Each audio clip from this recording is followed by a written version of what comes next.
Welcome back to Worthington Model Railway. And today we're going to talk about 6-pin decoders and some of the issues I've been having with them.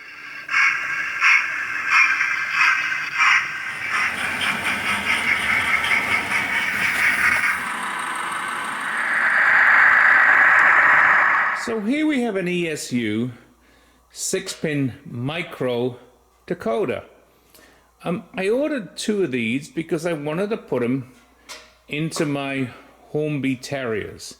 The Hornby Terriers, the way that they're sit, they need these really small decoders. So I ordered these ESU ones, and it's been a failure. So if we look at the Hornby Terriers after we take the body off, you'll see here that this is where the decoder sits.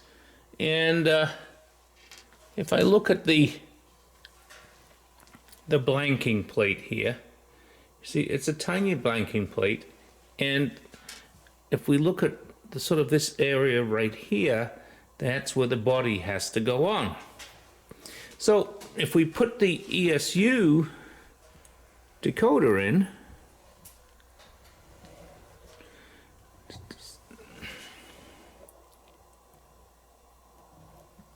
you'll see that it fits quite nicely against this area, and you can get the body on. However, I bought 2 of these damn things.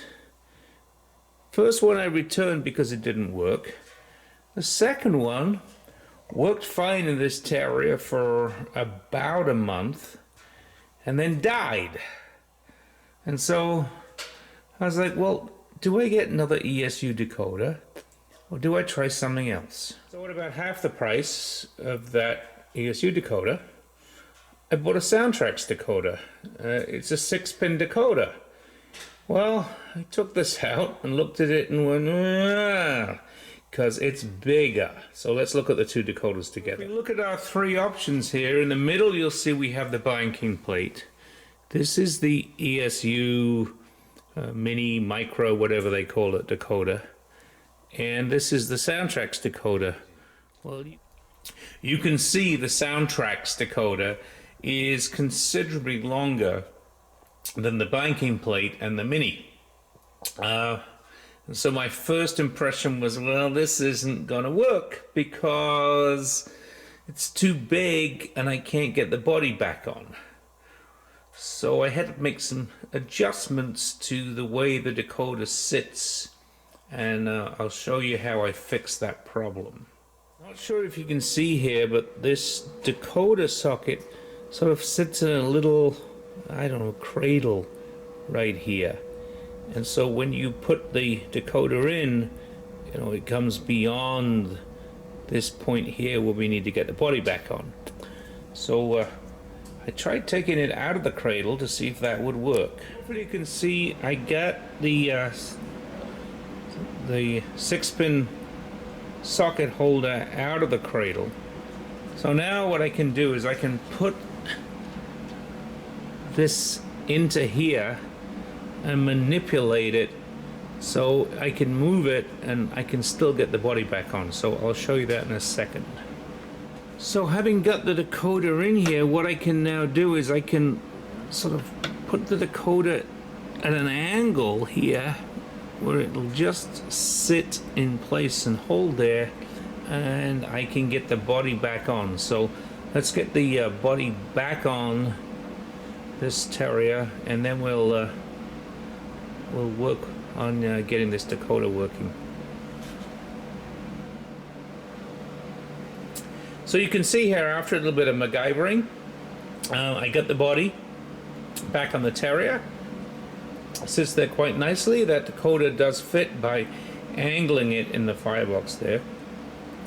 Let's get it on the test track and see what it does. So I'm going to use my NCE power cab here and see if I can program this chip.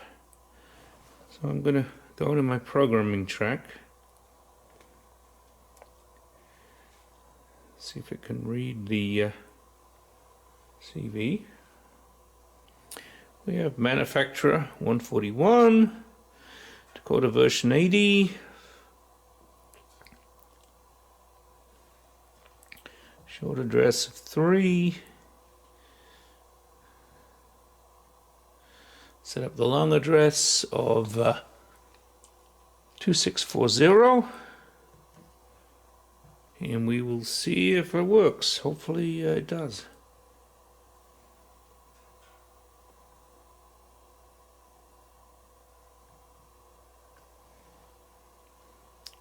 They said 6-pin decoder hell on Terriers, it just fried this chip. Just didn't want to work. I have no clue. So this is now 2 fried chips. Fried the ESU, fried the Digitax. I think it must be the some issue with this Hornby Terrier. Hornby fail maybe, I don't know. I don't know what to do. Part of me says buy another chip and try it again, but you know what? Part of me says let's put the blanking plate in and run it DC. Sure if you can see this as I zoom in, but I think you can see there the chip actually melted the plastic inside the body of this Terrier. So there's got to be something wrong with this Terrier. I'm going to just put the blanking decoder in and see if it runs on DC. Okay, so now I have this connected up to DC. Let's see what happens.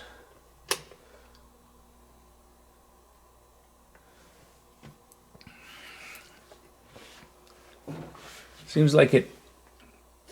Oh, there we go. Well...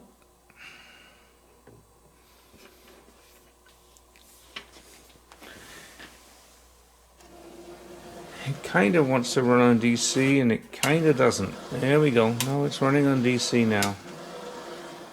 Okay, so I'm not sure. Let's try another one.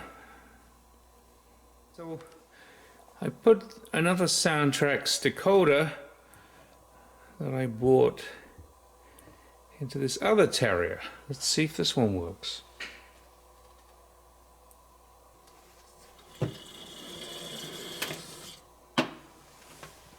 It seems my problem is with this Terrier. I suppose I need to do some diagnostics on it, try to understand what the problem is.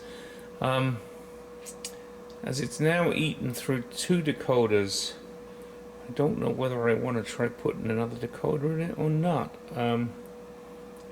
Becomes expensive as you start to burn up decoders.